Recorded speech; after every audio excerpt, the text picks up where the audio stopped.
All right, guys. So a day ago, Shapiro finally reacts in typical retarded form about the death of the United Healthcare CEO, Brian Thompson. This is a 50-minute long video, and I'm going to jump all over the fucking place. I don't even have timestamps. I'm literally just going to randomly jump around just to show you the sheer stupidity. This is the guy that like coined the phrase "facts don't care about your feelings," yet it's entirely projection. Almost everything he feigns caring about is his personal ideology, his absolutely stupid, corrupt, retarded worldview that he's trying to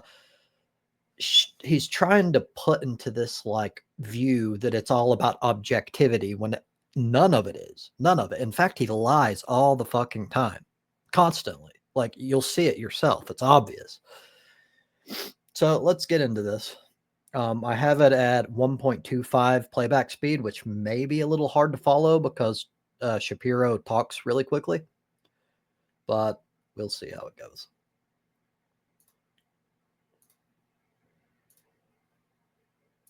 This guy is fucking hilariously retarded.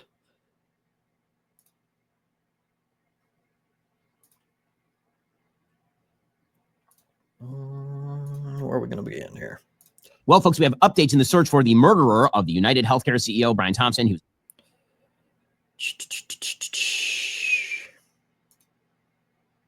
no.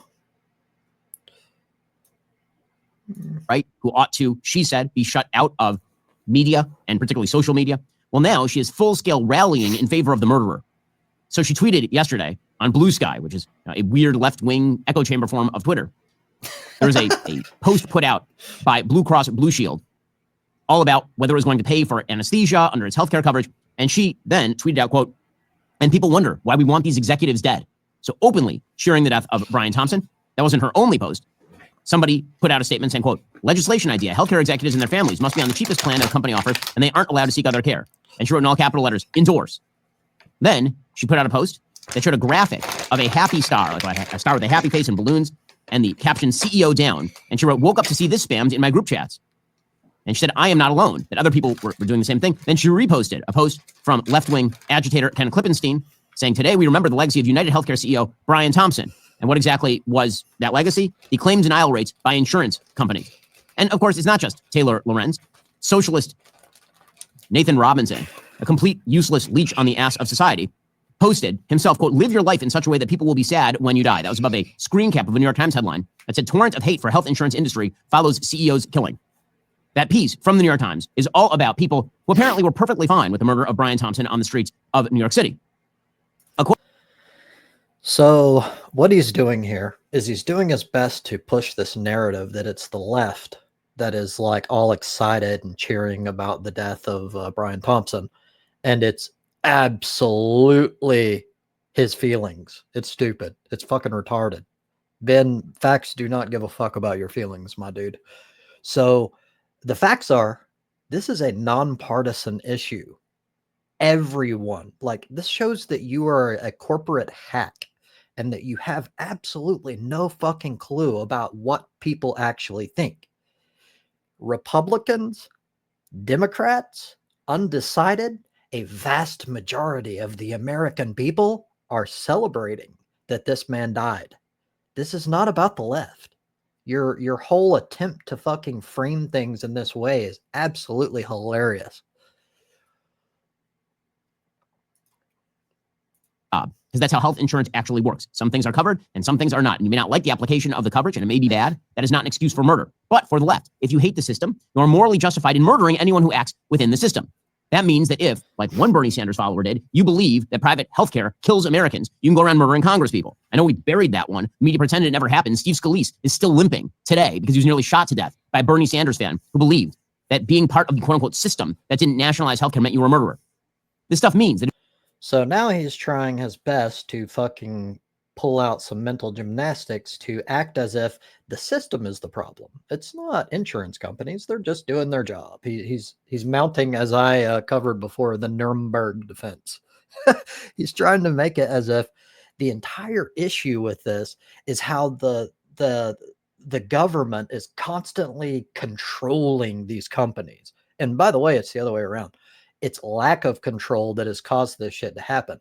And Ben, if you were right, and it was this case that like you're blaming someone for what the government has created, then it wouldn't be true that United Healthcare denies people at like double. I'm pretty sure it's double the rate of any other insurance company. You can look this up yourself. So if it were the government, then the denial rates would be across the board. But you don't mention that, do you, Ben? I wonder why. Is it because you're a hack? Is it because everything you say is complete fucking bullshit? You lie constantly? And like, by the way, do you realize the extent at which you're going to lose popularity for this? Your own people, the Republicans, that the people on the right that watch your show, you're disillusioning them because they realize you're not one of them. You're fake. You're a fucking liar. It's hilarious. Let's jump ahead a little bit more. It would fall under the same category. This, by the way, is not uncommon, unfortunately, in modern Western history. This was all the philosophy of the Red Army faction in Germany in the 1970s. That was known as the Baader-Meinhof gang. They weren't seeking a better world. They were seeking to tear down the world of capitalism on behalf of Marxist revolutionary evil. These are people who routinely quoted Herbert Marcuse and Antonio Gramsci. They called for revolution. Ulrike Meinhof, a left-wing radical journalist, led the way. She famously said, quote, "Protest is when I say this does not please me. Resistance is when I ensure what does not please me occurs no more." And that language is replete with echoes in today's society, from college campuses to left-wing media. That philosophy led the Baader-Meinhof gang to engage in routine assassination of everyone from industrialists like Hans-Martin Schleyer to Dresdner bankhead Jürgen Ponto to American soldiers in Germany. These people also sometimes become the tools of enemy regimes. Baader-Meinhof. Now he's trying to draw a fucking comparison to everyone, by the way. Again, let's get away from his bullshit narrative. You can look into this yourself. This is nonpartisan. Everyone fucking loves that this piece of shit died. I'm not going to condone it because YouTube won't allow me, but fucking everyone's response is very fucking clear. This is not a left thing. So now he's trying to pull this narrative, and he's trying to do the Red Scare tactic bullshit. Like, this is a leftist fucking agenda, and it's like the Marxist, and when they did this back in the day, it's the same thing. He's pushing this. He's going on and on with this agenda and trying to make it all about the left so that you're completely confused on what's actually going on. What a fucking idiot. He's a tool. He's paid for, bought. He has no values of his own. He's fake. By many on the left. The Hamas takeover of college campuses. Again, indulged and celebrated by the left-wing elite, up to and including the Democratic presidential candidate. You just jump forward like a couple of minutes and it's still about the left. Like, this is his whole fucking shtick. What a fake piece of shit. Just $50 a month. You're paying half the price of what the big guys charge. You still get a new iPhone powered by America's most dependable 5G network. So do this. Go to puretalk.com/Shapiro. This is Ben Shapiro right here. He has this faux fucking outrage at shit. Like, when he knows that he's just fucking spewing out complete fucking lies, speaks for like 15 minutes and says like nothing in that whole fucking time. Like, he's speaking and spewing the same regurgitated fucking establishment bullshit to protect the fucking elite, which he is part of. And then he fucking just like straight faced, doesn't even skip a beat, tries to fucking like spam an ad. This is a guy that makes an extraordinary amount of money. He's a typical fucking corporate hack through and through. And like, he acts like he's giving you fucking news, and then he just stops right in the middle and gives this fucking bullshit fucking advertisement. It tells you who he really is. It's hilarious. .com, promo code Shapiro. Don't wait until it's too late. Bill Ayers and Bernadine Dorn, they found high positions in academia in American life. And certainly is not the story today. And it's something we need to watch out for, because this has happened in the West before. And once that can of violence is open, it is very difficult to close again without concerted action, not just by law enforcement, but by an American public that decides it doesn't want to have anything to do with these people. It's something deeply disturbing and scary that there are so many people who are blasé about the murder of a private healthcare CEO because they don't like the way the healthcare system works in the United States. Yet again, it's not the left. It's everyone. Dumbass.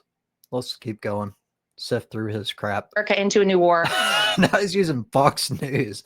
It's like the fakest fucking news on the planet. But hold on, let me go back a little.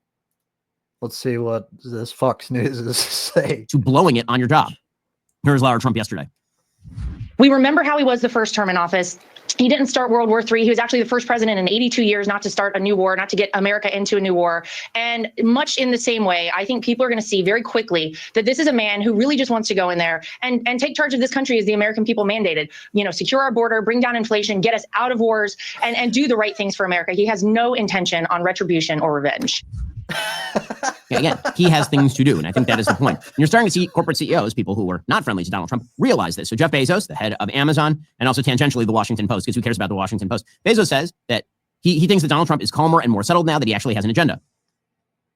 So this is just like right-wing propaganda is all it is. It's like there's no actual truth behind it. It's like, ironically, this is all feelings, no facts. Typical Ben Shapiro hilarious shit. Like, I don't even know if he realizes that he projects constantly. Political sphere. Like, he won. It's over. There's not going to be a third term for President Trump. It's not constitutional. So that means that he now knows that he has won. And that gives him a feeling of solidity for sure. And a feeling that now he just has to pursue his agenda. That there's nothing that can be done to take that victory away from him. He is right about all of that. In here, Andrew Ross Sorkin from the New York Times being very skeptical about that. But again, I think that's a buildup in the head of people who tend to be on the left. That, oh my gosh, it's just going to be chaos and terror. Here's the thing. It wasn't even during the first administration. The second administration is going to be a lot more pointed than that. Bezos. Actually, I like how he glosses over all of the actual facts. Like, Trump actually did nothing for everyday people. He cut taxes on the wealthy. So he slightly cut taxes on everyone. And then he didn't tell you this, but like over time, those were phased out. And then only wealthy people had tax cuts toward the end. Like, look it up. I'm not making it up. Also, he made claims that he was going to bring back shit tons of manufacturing jobs, and he lost 200,000 of them. He's a fucking liar. He does absolutely nothing for anyone who isn't wealthy. Like, this is all fucking like hack shit. Like, it's not actual reporting. This is not journalism. Absolutely wants. Well, this is something that the Republican Congress is going to be pursuing amidst a bevy of cuts. So a report from Luke Rosiak, quoting a Senate investigation over at Daily Wire, says, quote, only 6% of federal employees work from an office full-time. A third are fully remote. Some aren't actually working when they, quote unquote, work at home. According to a Senate investigation, Senator Joni Ernst of Iowa says Washington is still operating as of its March 2020. She's chair of the Senate DOGE caucus, that's the Department of Governmental Efficiency. She said just 3% of the federal workforce teleworked daily prior to the COVID-19 pandemic. Today, 6% of workers report in person on a full-time basis. Nearly one-third are entirely remote. Government office buildings have an occupancy rate of 12%, even though the government is spending $16 billion a year to operate them. Well, your hard-earned taxpayer dollars are being spent in a wide variety of stupid places, but here is the thing. If you don't pay your taxes, you got a problem. The October 15th deadline has now passed. Are you prepared for what's coming? Do you owe back taxes? Fear-mongering, as usual. Like, look how he concentrates all of his shit like against government, but he doesn't bring up the fact that a vast majority of, quote, welfare is spent on corporations. Like, he doesn't touch that fact. It's hilarious. He's such a fucking lying piece of shit. Mike Johnson suggested it's going to be mandatory from now on. Here was Johnson yesterday. One of the first things that I think you'll see is a demand from the new administration and from all of us in Congress that federal workers return to their desks and get back to the work that they're supposed to be doing. I think that is common sense. What you're going to see here, the overriding theme here, is a return to common sense and a return to accountability and efficiency in government. I think that's going to serve the people well. That is absolutely correct. Meanwhile, Democrats, of course, are trying to fight back against this. It's hysterical. I mean, this should be the most bipartisan thing in the world. Efficiency from the government that you pay for should. Most of the time, you'll notice that he tries to paint something about the left. It's not the left. It's an overwhelming majority of everyday American people. So what he's trying to do, he's trying to get people on the right because they tend to have this collectivist bandwagon mentality. He's trying to get you to think that you're not on your side when you agree with this shit. He's controlling you. It's hilarious. It's so fucking obvious, but you still fall for it half the fucking time. He wants you to think that this is a left thing that are trying to destroy your country, blah, blah, blah, when it's actually the left that actually give a fuck about you if you're actually working or middle class. But let's leave that to the side for now. This is such a fake piece of shit. This is a point made by Representative James Comer yesterday, the chair of the House Oversight Committee. It's imperative that we understand what went wrong in the 2020 census and take action to mitigate the risk of those similar errors in the 2030 census. Mitigating these risks is even more important because there are major demographic changes happening across the country as citizens of blue states flee from those high tax sanctuary jurisdictions for red states to enjoy lower taxes, a safer environment, and to exercise more freedom. He is right about all of this, and it has really significant electoral ramifications. He also doesn't bring up that these people that try to get you on board by saying they're going to cut your taxes don't actually do so. They actually only cut taxes for the wealthy. I provided a infographic, a chart that actually showed the factual data of what would happen under Trump's proposal, and everyone is fucked except for the top 5%. Like, I'm not exaggerating when I say that. Everyone pays more in taxes except for the top 5%. That's not an exaggeration. That's the facts. So let's use your shit, Ben. Facts don't care about your feelings. So you're such a liar, such a fucking disgusting fucking grifter. Like, you don't have any actual values yourself. You just spout out bullshit that serves your agenda so you can make more money. It shows in everything you do. You know, I'm not even going to jump into this because I honestly thought it was 49 minutes all about the CEO because it's titled The Evil Revolutionary Left Cheers Murder. But he's jumping into completely unrelated topics now. And it's clickbait, of course. He's making it as if that's what he's talking about, but it's not. He's jumping into other shit just to serve his propaganda purposes. But anyway, it should be extremely obvious to anyone at this point. This man is not serious. He's a fucking hack. Like, he's a joke. He's a fucking circus clown. Like, yeah. So go ahead and end this. It takes a lot for me just to fucking hold on for that long. Just watching Ben Shapiro is like fucking pulling teeth. It's fucking difficult to just stand by, even for the benefit of information. Like, makes me want to gag. Such a fake fucking piece of shit. Anyhow, thank you for your time.